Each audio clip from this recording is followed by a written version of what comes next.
Thank you for choosing to volunteer with Traveling Stories. My name is Emily and I'm the founder of Traveling Stories. I started it back in 2010 after I was a teacher in Honduras. My students had never had access to books. They had never fallen in love with reading. In fact, the only things they had ever read were textbooks. Can you imagine? So boring. So I brought them books, I made them read every day, and slowly they fell in love with reading. It changed their life. Watching that changed mine, and I decided to start Traveling Stories so we could give kids everywhere the same opportunity to fall in love with reading. We exist to help kids fall in love with reading by the 4th grade. Our programs provide kids with a fun environment that also facilitates reading. By doing this, we believe that we can empower kids to outsmart poverty, one book at a time. In addition to our story tents, we also have 8 world libraries in El Salvador, Nicaragua, South Sudan, Cambodia, and 4 in the Philippines. But our current focus is on local literacy needs and expanding our story tent programs. Our target readers are kids ages 2 to 12 who are ESL, disadvantaged, and/or read below proficiency. Our readers usually come from refugee or immigrant families. Traveling Stories cannot function without our volunteers, which is why we're so excited that you're joining our team. Welcome to the story tent. At a typical story tent, you'll arrive and check in with the story tent captain or field director. Then you will help with setup. Setup includes putting up the tent, unrolling carpets, and setting out book bins and prize bins. The story tent captain or I will direct you to which task you'll be doing. Next, we will go over the procedures for a refresher in case you've forgotten after watching this video. The procedures are simple. Each child gets a book buck for checking in on the sign-in sheet with their name and time.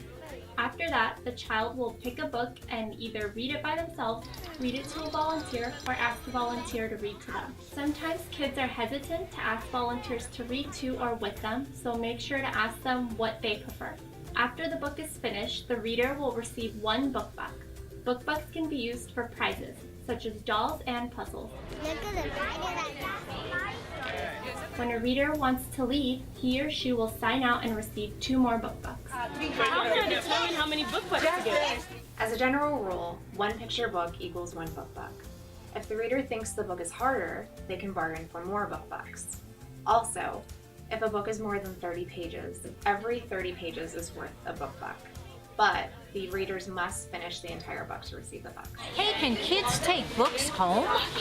If the book isn't finished, or if the reader just really enjoyed the book, they're welcome to take the book home or keep to bring back for the next time.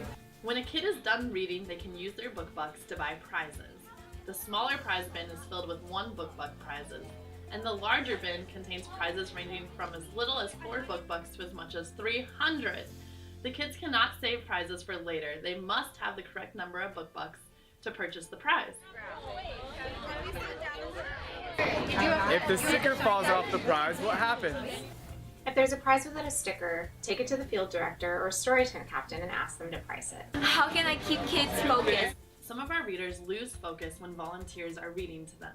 Whether it's because of the prize they've been eyeing or because their friend's book looks more interesting, but it's important to promote active listening. When you notice a reader has become distracted, ask them a question about the story or pause until they've returned focus. The more enthusiastic you are about reading, the more enthusiastic they will be about listening.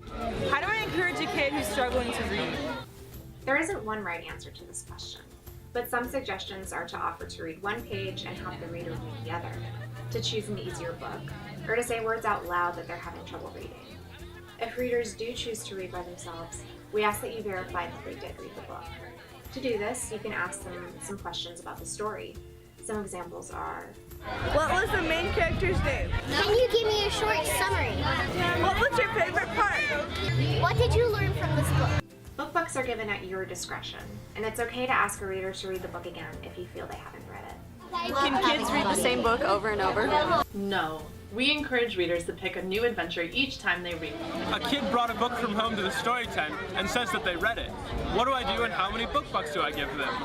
The same rules apply to books read outside the tent. Make sure to ask them questions about the books to verify that they read them. I saw a kid read a book to a volunteer and then try and read the same book to me. What do I do? Kids cannot do this. Please explain to them that this is cheating and they can only ask for book bucks once per book. When it's time to clean up, we ask that you stay and help with the process. Cleaning up entails rolling up the rugs, putting the book boxes away, either in the van or the shed, and taking down the tents. After that, you're free to leave, but make sure to log your hours when you get home through our website. You can also sign up for more shifts while you're there. Thank you for watching this video, and if you have any more questions, feel free to contact me at emily@travelingstories.org. I look forward to seeing you at a story tent soon.